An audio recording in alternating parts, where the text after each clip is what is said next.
As you can see, the amount of shells fired was unimaginably huge. The Germans suffered 5 whole days of this shell fire, by which point the British assumed they were totally obliterated.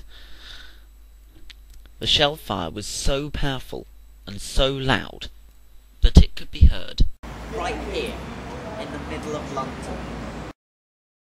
This is the sort of gun that would have been used at the Battle of the Somme.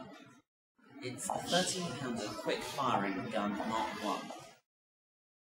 This particular model was in fact used at Nîmes in France in 1914, which is very similar to the guns that would have been used at the Battle of the Somme.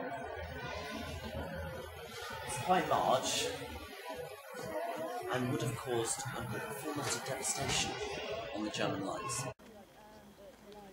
So, why did this scale of barrage fail? How could this not wipe out an army?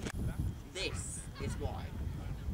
These are the fortified German trenches. They've got concrete walls and concrete bunkers. It's very strong. Very, very strong. And they were quite deep underground. Looking at them today, they're not that deep. But they weren't much deeper back then.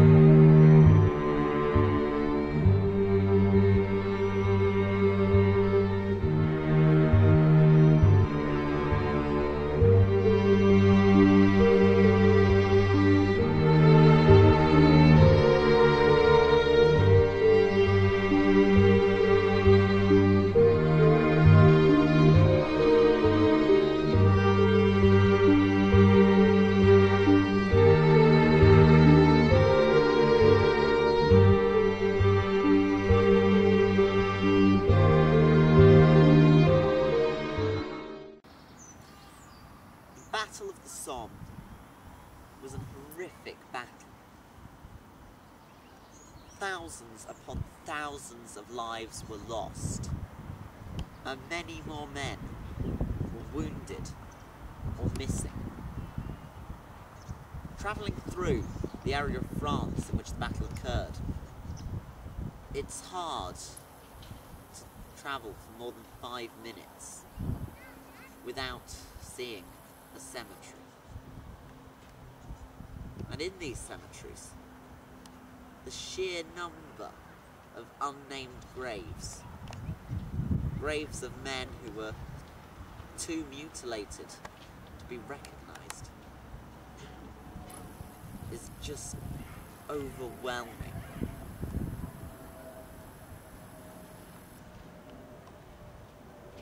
It's hard in the face of sheer facts and figures, and with quotations from the likes of Lieutenant Ulrich Burke,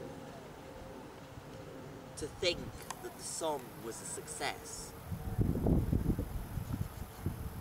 But even with the high number of casualties, it did complete its main objective of distracting the Germans enough to give relief to the French forces at Verdun.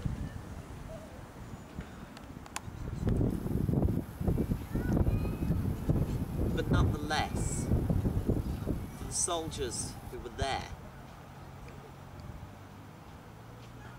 it was terrible. Seeing, as Ulrich Burke himself said, the many lines of walking wounded. And of course, seeing those who never walk again.